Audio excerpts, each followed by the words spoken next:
کھانا کھانے کے بعد وہ سیدھا اپنے کمرے میں آرام کرنے چلی گئی۔ جیسے جیسے ایمان کی شادی کے دن قریب آ رہے تھے وہ اداس ہوتی جا رہی تھی۔ اس کی بہن اس کی چھوٹی چھوٹی باتوں کا خیال رکھتی تھی۔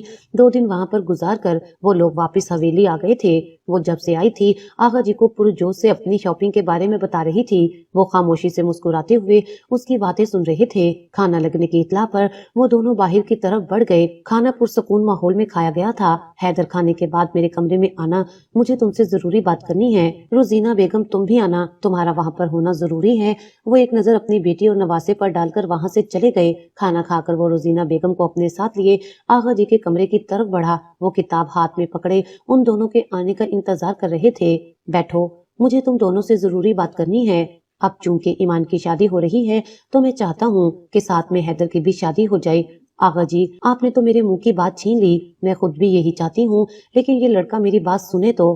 آغا جی، میں ابھی شادی نہیں کرنا چاہتا، میں ابھی اپنا بزنس کھڑا کرنا چاہتا ہوں۔ بزنس کھڑا کرنے کے لیے عمر پڑی ہے، میں تمہارا یہ بہانہ نہیں سنوں گا۔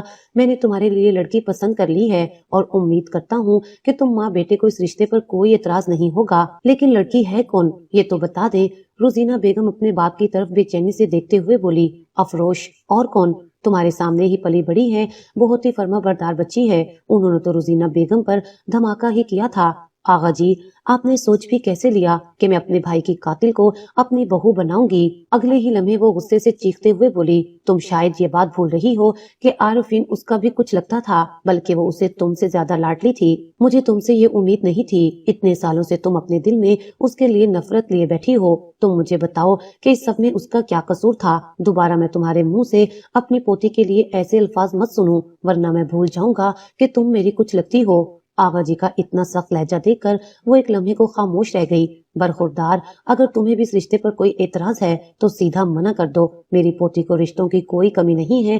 وہ ایک ناراضگی بھری نظر حیدر کے چہرے پر ڈالتے ہوئے بولے، آغا جی، مجھے اس رشتے سے کوئی اعتراض نہیں ہے۔ مجھے پتا ہے آپ جو بھی فیصلہ کریں گے وہ ہمارے لیے بہتر ہوگا۔ وہ محبت سے ان کے ہاتھ پکڑتا ہوا بولا تو آغا جی کا سینہ فخر سے چوڑا ہو گیا۔ انہیں اپنے نواسے سے یہی امید تھی۔ تھوڑی دیر بعد ہی وہ روزینہ بیگم کو لیے ان کے کمرے کی طرف بڑھ گیا۔ یہ وہی جانتا تھا کہ اس نے انہیں اس رشتے کے لیے کیسے راضی کیا تھا۔ اس دن کے بعد سے ان کے رویے میں ایک مثبت تبدیلی آئی تھی۔ وہ اب افروش کو کچھ بھی نہیں بولتی تھی۔ ان کا رویہ آہستہ آہستہ اس کے ساتھ ٹھیک ہو رہا تھا۔ آغا جی نے یہ سب دیکھ کر سکون کا سانس لیا، ورنہ وہ اپنی لاڈلی پوتی کے لیے کافی پریشان تھے۔ افروش کو اس رشتے کے بارے میں ابھی تک کچھ بھی نہیں پتا تھا۔ آغا جی کی ہدایت پر نورین بیگم اور روزینہ بیگم ساتھ ساتھ ان دونوں کی شادی کی تیاریوں میں بھی مصروف تھی۔ آج افروش بہت خوش تھی۔ صبح ہی اس کا انٹری ٹیسٹ کا رزلٹ آیا تھا اور اس کی توقع کے مطابق وہ پاس ہو گئی تھی۔ اس نے یہ خوشی کی خبر سب سے پہلے آغا جی کو بتائی تھی۔ اپنی پوتی کے چہرے پر خوشی دیکھ کر ان کا دل پرسکون ہو گیا تھا۔ افروش بیٹا، میں نے تمہارے لیے ایک فیصلہ کیا ہے۔ تھوڑی دیر بعد وہ کچھ سوچتے ہوئے بولے، اب چونکہ تمہارا میڈیکل کالج میں ایڈمیشن ہو گیا ہے تو تمہیں پڑھائی کے لیے شہر میں ہی رکنا پڑے گا، اور میں چاہتا ہوں کہ تم ہاسٹل میں نہیں رہو۔ ایمان کے ساتھ ساتھ میں نے تمہاری شادی کرنے کا بھی فیصلہ کیا ہے، لیکن آغا جان اتنی جلدی؟ ابھی تو میں نے اپنی پڑھائی بھی مکمل نہیں کی، بے فکر رہو، حیدر تمہیں آگے پڑھنے سے روکے گا نہیں۔ وہ ایک نظر اس کے چہرے پر ڈالتے ہوئے بولے، آپ کا مطلب ہے حیدر بھائی؟ وہ بے یقینی سے ان کی جانب دیکھتے ہوئے بولی۔ وہ جانتے تھے کہ اس کا کچھ ایسا ہی رد عمل آئے گا۔ ہاں، میں نے تمہارا رشتہ حیدر سے طے کر دیا ہے۔ تمہاری پھپھو کو بھی اس پر کوئی اعتراض نہیں ہے۔ وہ اب تمہارے ساتھ کبھی بھی غلط رویہ نہیں رکھیں گی۔ میں جانتا ہوں کہ تمہارے دماغ میں اس رشتے کو لے کر بہت سے سوالات ہیں، لیکن میں چاہتا ہوں کہ تم ساری زندگی میری نظروں کے سامنے رہو اور بے فکر رہو۔ اگر حیدر نے تمہیں کچھ بھی کہا تو میں اس کے کان کھینچوں گا۔ آغا جی کے پیار سے سمجھانے پر وہ خاموش ہو گئی تھی۔ اسے سمجھ نہیں آ رہی تھی کہ وہ کیا کرے۔ ساری زندگی وہ اسے بڑے بھائی کی حیثیت سے دیکھتی آئی تھی اور اب اچانک ہی ان دونوں کی شادی ہو رہی تھی۔ جیسے جیسے شادی کے دن قریب آ رہے تھے اس کی گھبراہٹ بڑھتی جا رہی تھی، اور پھر وہ دن بھی آن پہنچا جب وہ اس کے کمرے میں بیٹھی خاموشی سے اس کا انتظار کر رہی تھی۔ بیٹھے بیٹھے اس کی کمر میں درد ہو گیا تھا۔ تھوڑی دیر اور انتظار کرنے کے بعد جب وہ نہیں آیا تو وہ چینج کرنے ڈریسنگ روم کی طرف بڑھ گئی۔ وہ چینج کر کے باہر آئی تو اسی وقت حیدر بھی دروازہ کھول کر تیزی سے کمرے میں داخل ہوا، لیکن اسے سادہ حلیے میں دیکھ کر اسے غصہ آ گیا۔ یہ تم نے کس کی اجازت سے چینج کیا ہے؟ وہ سختی سے اس کا بازو پکڑتا ہوا بولا۔ حیدر بھائی، میرا ہاتھ چھوڑیں، مجھے درد ہو رہا ہے۔ وہ بامشکل درد برداشت کرتے ہوئے بولی۔